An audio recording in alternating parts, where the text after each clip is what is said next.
Estamos de volta com o Niso Comunidade. No programa de hoje, estamos falando sobre o livro Crônicas e Cáucaso, As Guerras da Chechênia. Para isso, estamos conversando com o autor do livro e professor da Uniso, Dr. Paulo Edson Alves Filho. Professor Dr. Paulo Edson, no bloco anterior, a gente estava falando sobre como é que a Chechênia quer fazer aí sua independência da Rússia, porém desestruturada, faz com que cria um mal-estar com o governo russo, a ponto do governo russo enviar os seus homens, num primeiro momento, para a Chechênia. Esses homens também despreparados, com o exército sucateado e, consequentemente, o que num primeiro momento se achava que teria apoio da resistência chechena, pelo contrário, aí embora todo meio de câmbio novo. Exatamente, porque aí todos os chechenos se viraram contra os russos, né, com medo de uma invasão russa e um posterior domínio novamente russo da Chechênia. Esses soldados que chegaram para cercar o exército em novembro não conseguiram, porque eles tinham alguns guias chechenos levando os soldados. Na hora que começou os tiros, os guias sumiram e eles não sabiam para onde ir. Sem mapa, sem nada. Sem mapa, sem nada. Foram todos presos. Até que não houve tantas baixas. Houve, claro, uma centena de mortes lá, mas da parte russa não foram tantos soldados mortos. Eles foram simplesmente presos. Presos, colocados em ônibus e mandados de volta para a Rússia. Mas isso feriu um pouco o brio do Yeltsin, né? Ele decide fazer uma invasão. Então, a invasão da Chechênia começa a partir da segunda semana de dezembro de 94 e culmina com a entrada de um exército com um número muito maior na capital Grozny em 31 de dezembro de 94, na virada do ano aí para 95, né? Mais uma vez, o exército despreparado, sem mapa, eles caem no mesmo erro. Erra de novo. Tá. Com muito mais homem. Só que aí foi muito mais sangrento, porque na entrada tinha uma tática chechena. Quando os canhões começaram a entrar pelas avenidas principais de Grozny, eles entraram pelo centro, pegando ruas pequenas. Nessa fileira que estava na rua, os chechenos ficavam nos prédios, muitos prédios, aqueles prédios soviéticos, né, de até 8, 9 andares, tinham atiradores chechenos em cima e nos porões.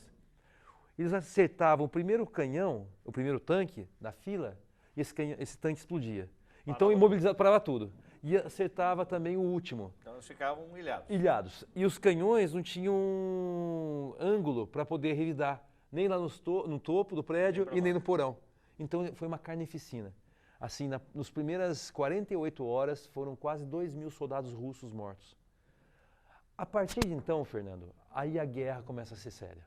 Porque feriu o brio dos russos, eles daquele tamanho, aquele exército, não conseguiam dominar um território minúsculo, né? E o Yeltsin, ele propagandeou na televisão que seria uma pequena guerra vitoriosa, de 2 horas. Vai lá, cerca o Palácio Presidencial, prende o Dudaev, acabou, a gente resolve tudo. E a coisa não foi assim, né? Bem, há então uma intensificação dos conflitos, né? Isso me chama muita atenção e no livro que eu exponho, né? Não houve por parte de nenhum dos governos, nem do checheno Dudaev, nem do Yeltsin, uma atenção com a população civil que ficou no meio do tiroteio, né? Isso acho que foi talvez o mais chocante de toda a história, né? Não houve corredor de evacuação, não havia nenhuma estrutura para esconderijo para a população, nada que o governo Dudaev preparou para a população, quer dizer, a população ficou a Deus dará. Aí começa então a debandada da população e também morte de muitos civis, né? Eles se escondiam em porões, mas mesmo assim vinha bala de todos os lados, né? A Rússia foi enviando cada vez mais homens, né? Enviou artilharia aérea também, que aí começou a destruição da cidade de Grozny e dos vilarejos também. Muito bem, os conflitos duraram por um ano e meio, eles conseguiram eliminar o Dudaev 1 ano e meio depois, em abril do ano seguinte, 96, mas aí a guerra já estava acontecendo. Havia já motivação, principalmente pela vingança, né, dos dois lados em continuar a guerra. Em agosto de 96, há uma reestruturação dos guerrilheiros chechenos e eles conseguem expulsar de uma vez os russos. E aí a Chechênia, então, tem a independência de fato, né, não ainda burocraticamente acertada, não.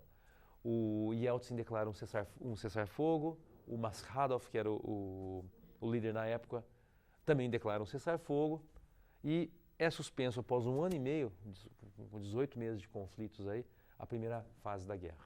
Agora, esse novo líder que você falou, professor Paulo Edson, ele surge da onde? Ele surge da Rússia ou ele surge da própria Chechênia? O que substituiu o Dudaev. Isso. Ele era o comandante de campo do Dudaev.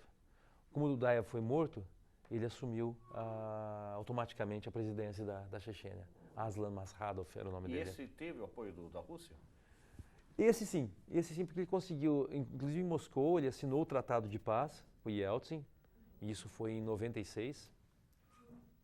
E em 97 ele assumiu, após uma eleição legítima da população, ele assumiu com a maioria dos votos e tentou administrar uma república destroçada pela guerra, sem apoio financeiro, sem reservas financeiras para poder reconstruir, ou com 80% de desemprego, grande parte da população com problemas de saúde, claro, após a guerra, né? Precisando de assistência. Moscou tentou ajudar, apesar do que o que Moscou mandava estava aquém do que era necessário para reconstruir uma república daquela, né? Reconstruir as fábricas e tudo mais.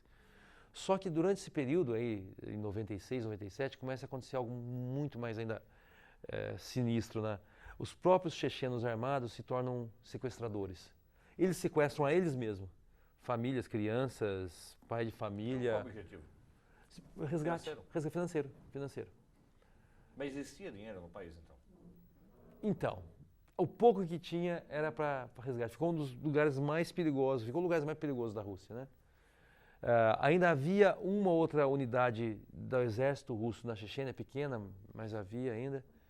E basicamente a Chechênia cai no caos de novo, ela não consegue sair do caos.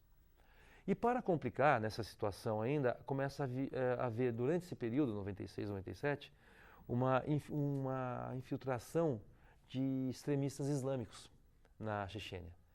A Chechênia era um país islâmico antes do comunismo, apesar de ser algo praticado por uma pouca parcela da população, né?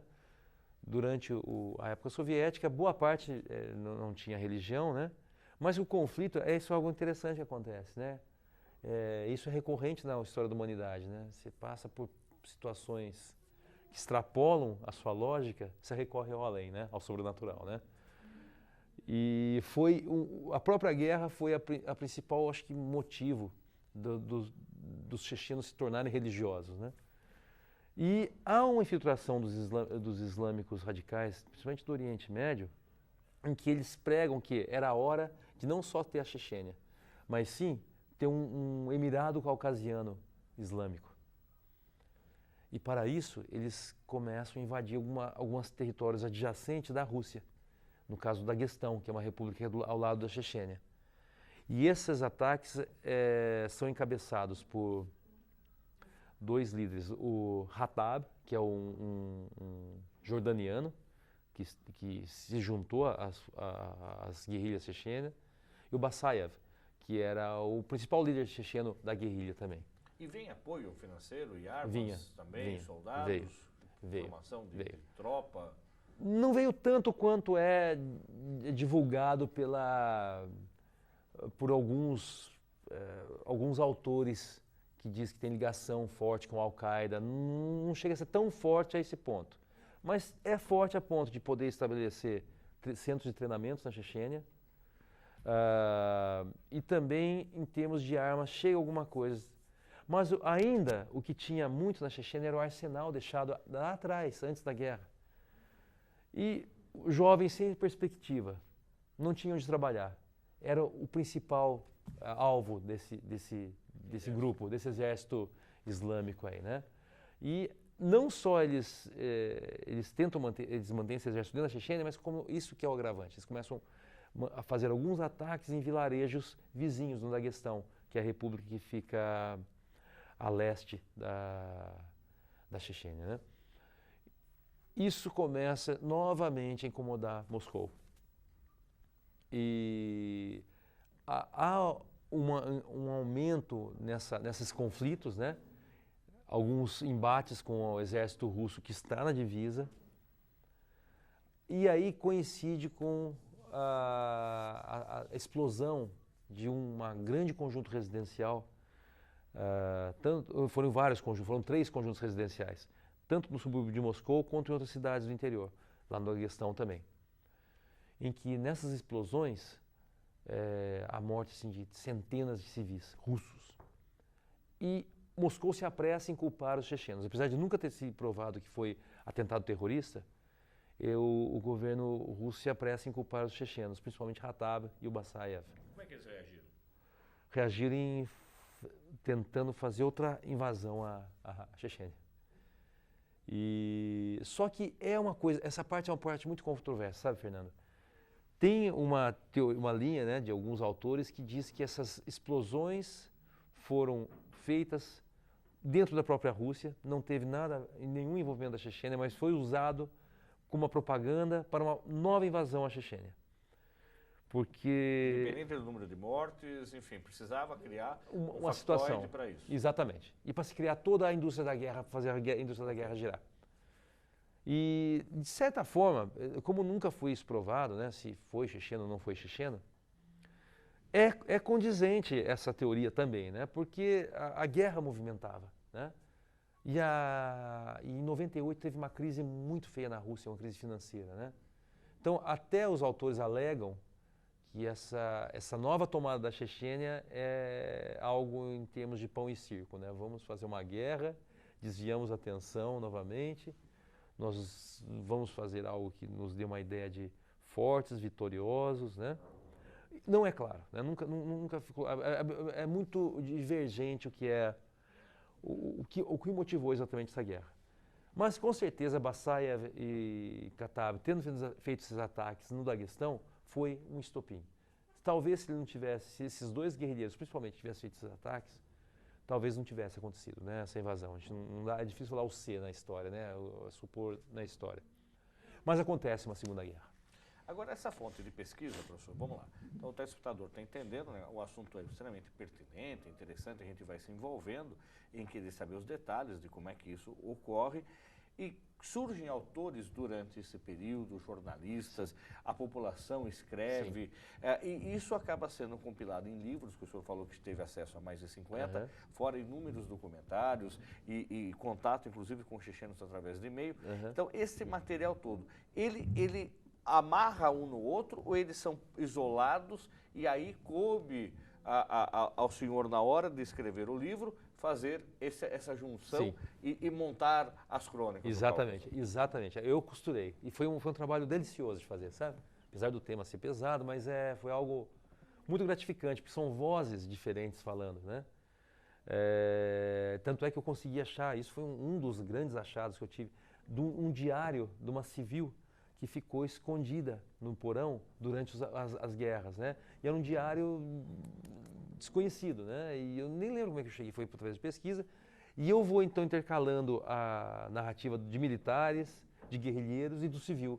Então eu acabo construindo uma narrativa tridimensional, o mesmo acontecimento sendo contado por guerrilheiro, pelo militar e pelo civil também, né? Algumas vezes são contraditórios, né? Até as informações dadas aí, mas é interessante. Tem um caso interessante em 2000, em que eu acabei elegendo 2 personagens principais, né, que são os que têm, acho que talvez as 2 narrativas mais ricas de todas que eu consegui. É o soldado Arkady Babchenko e o médico checheno Hassan Bayev. O Arkady, ele é soldado russo, né?